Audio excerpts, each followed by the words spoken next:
নমস্কার, আমি ভাস্কর। আজকে না, নো কমেডি, নাথিং, কিছু সিরিয়াস পোস্ট নিয়ে এসেছি আমি। এটা ওটা কথা বলতে আপনার সামনে। তো এই যে বাচ্চা বাচ্চা ছেলেগুলো মেয়েগুলো আছে না, 3, 4, 5, 6 বছরের বয়সে দেবে, তাদেরকে স্কুলে পাঠিয়ে দিচ্ছেন, পড়াশোনার টিউশনে পাঠিয়ে দিচ্ছেন। 3 বছর বয়স মাত্র, টিউশনে কিছু বোঝে? ব্রেনটা ডেভেলপই করেনি। আপনি গেছেন স্কুলেতে, আপনি ডাক্তার, বড় ডাক্তার, আপনি বড় ইঞ্জিনিয়ার, আপনি বিশাল প্রফেশনে আছেন, একটা বুকে হাত রেখে কথা বলুন তো, আপনি কোন 3 বছর বয়সে স্কুলে গেছেন না কোনো টিউশনে গেছেন?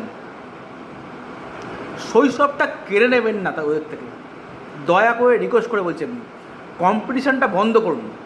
কিছু স্কুল আছে যারা নিজের নিজের স্বার্থ পূরণের জন্য এই কাজগুলো, নোংরা একদম জঘন্য কাজগুলো করে যাচ্ছে, দুটো খালি পয়সা কামানোর ধান্দাতে। বাস্তব কথা, খারাপ লাগতে পারুক, আমার কাছে কিছু যায় আসে না, জানি।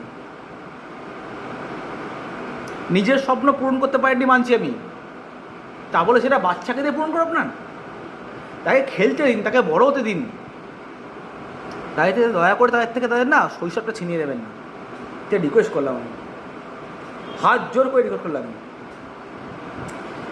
এটাতে খেলার বয়স, আপনি বলুন আমি বলুন, বড় হয়েছি ছোটো থেকে। তা 3 বছর আমরাই করতাম, কোথায় আম গাছের ডাল, কোথায় জাম গাছের ডাল, কোথায় পুকুরে ঝাঁপ দিতাম, কোথায় কাদা মেখে মাঠে খেলতে যেতাম, ফুটবল খেলতে যেতাম। হ্যাঁ, এটা বলতে পারেন, কোথাও মাঠ নেই, কোথাও মাঠ নেই কেন? সমাজ উন্নত হয়েছে, বিশাল ইমপ্রুভমেন্ট।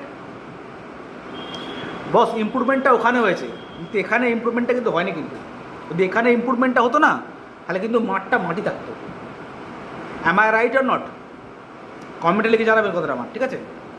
কথাটা শুনতে খারাপ হলেও আজকে বাস্তব কথাটা বললাম আমি। বাচ্চাদেরকে তাদের থেকে শৈশবটা ছিনিয়ে নেবেন না, দয়া করে। তাদের খেলতে দিন, তাদের বড় হতে দিন। খেলাধুলা করলে মানুষের ব্রেন ম্যাচিওর হয়। বিবেকানন্দ, স্বামী বিবেকানন্দর পড়েছেন আপনারা? তো ওখানে কী লেখা আছে ভুলে গেছেন? আরেকবার পড়ে নিন, দেখবেন প্রত্যেকটা আশ্রমে না বা মিশন স্কুলে না, দেখবেন খেলাধুলা অ্যাভেলেবেল আছে। খেলাটা মাস্ট হয়। ভলিবল তো একদম আছে, ফুটবল ভলিবল তো আছেই, ক্রিকেট, যাই হোক না কেন। বাচ্চা এখন প্রেসারাইজ করবেন না, তোমাকে এটা করতেই হয় বস, তাহলে হবে না। আর দয়া করে বলছি, স্কুলগুলোকে বলছি আমি, এই 3-4 বছরের বাচ্চাদেরকে আপনার টাকা ইনকামের জন্য 3-4-5 বছরের বাচ্চাগুলোকে না প্রেসারাইজ করে না কেজি 1, কেজি 2 এসব জায়গায় ভর্তি করাবেন না। এটা কিন্তু আপনার ক্ষতি হচ্ছে, পাপটা কিন্তু আপনার হচ্ছে। আর